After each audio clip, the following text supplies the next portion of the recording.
The courtroom was packed that morning. A sea of suits, murmurs, and clicking pens filled the air. Judge Raymond Carter, known for his stern tone and even colder, Art adjusted his glasses and glanced at the next case file.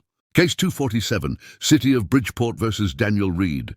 A murmur rippled through the room as the bailiff led in a ragged man in torn jeans. Barefoot, his hair matted and face bruised.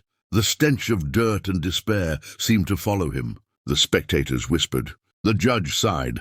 "Mr. Reed," he said, looking down from the bench, "you stand accused of trespassing and theft. Do you have anything to say for yourself?" The homeless man lifted his head, his voice low but steady. "Yes, Your Honor, I didn't steal. I was hungry. The store owner, he said I could take the bread. He just—" Before he could finish, Judge Carter held up a hand. "Spare me the sob story. You people always have one." The courtroom chuckled softly. The man looked down, shame flickering across his face. To the judge, it was another open and shut case, another worthless drifter wasting his time. But to everyone watching, the man's eyes held something unusual, something familiar.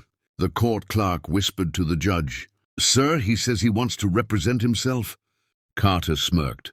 "Represent himself? He can barely represent a clean shirt." Laughter again. Even the bailiff smiled. The man looked up, and for the first time their eyes met. Something flickered behind the judge's stern gaze. Confusion, maybe even recognition. But he shook it off. "Proceed, Mr. Reed. Let's hear your brilliant defense." The man cleared his throat. "Your Honor, I know I look like trash to you. I know what people see when they look at me. But you don't know what happened to me or what happened to us." The room went silent.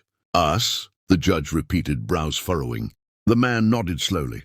"I used to have a name, a home, a family, until one night there was a fire, and I lost everything. My little brother, I never found him again." Carter froze. His hands gripped the edge of the bench. A faint tremor ran through his voice. "Your brother's name?" "Raymond," the man said quietly. "Raymond Carter." The judge's breath caught in his throat. His face went pale. The courtroom erupted in murmurs. "Bailiff," he said hoarsely, "clear the court." People hesitated, whispering, until the bailiff barked, "Everyone out!" Soon only the two men remained, the powerful judge and the broken, homeless man standing before him. Carter rose from his seat slowly.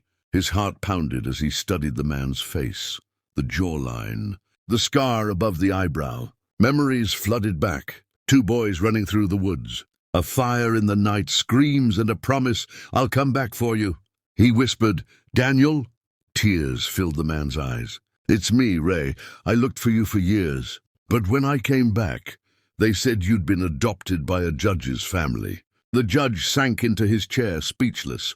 His life, built on discipline, order, and law, began to crumble under the weight of guilt. Daniel stepped forward. "I wasn't trying to steal, Ray. I just wanted to eat. You used to say we'd always take care of each other. Guess you forgot." Carter's throat tightened. He looked away. "Why didn't you tell someone who you were?" Daniel smiled sadly. "Would you have believed me dressed like this?" Silence filled the courtroom. The powerful man who once judged, the poor from his throne of law, now stood, exposed, small, ashamed, and broken before the one he had mocked. I didn't know," Carter stammered. "I thought you were dead." "I was," Daniel said quietly. "At least to you." The words cut deeper than any gavel strike. Carter's hand trembled as he reached for his brother. "Daniel, please." Daniel stepped back. "I came to court today because I didn't have a choice. But maybe God brought me here for a reason." Carter swallowed hard. "I'll have the charges dropped." "It's not about that," Daniel interrupted. "It's about what you became." The judge froze. "You used to fight for people like me," Daniel said. "You used to care. Now you sit in that chair and laugh at them. What happened to you, Ray?" For the first time in years, Judge Carter couldn't speak. The gavel, the robe, the power, all of it felt hollow. "Maybe losing everything made me strong," he whispered. "But I guess it also made me cold." Daniel nodded. "You can still change. But you can't judge others until you remember where you came from." Tears glistened in the judge's eyes. "Daniel, can you ever forgive me?" Daniel smiled faintly. "Forgiveness isn't the problem, Ray. It's whether you can forgive yourself." He turned toward the door. "I'll be outside if you ever want to talk." No fancy courtroom. Just two brothers. As he walked away, the judge whispered, "Daniel, wait." But before he could move, the bailiff returned, holding a phone. "Judge, there's something you should see." He handed it over. The judge's face fell as he read the screen. Breaking news. Fugitive suspect linked to City Hall. Fire identified. Daniel Reed. The judge looked up.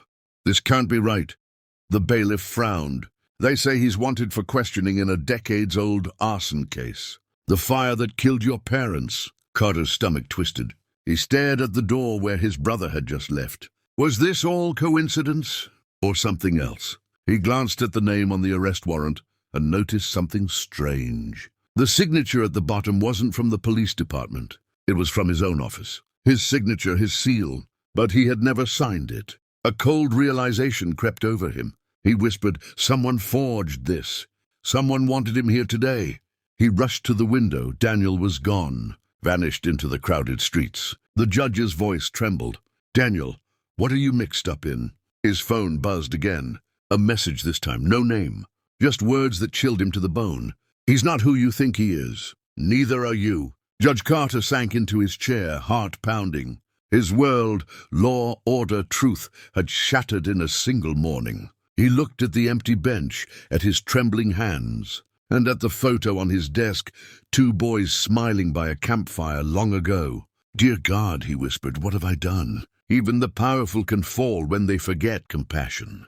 True justice begins not in the courtroom, but in the heart. Life lesson: never judge someone by their appearance, because the person you look down on today might be the very soul that once lifted you up.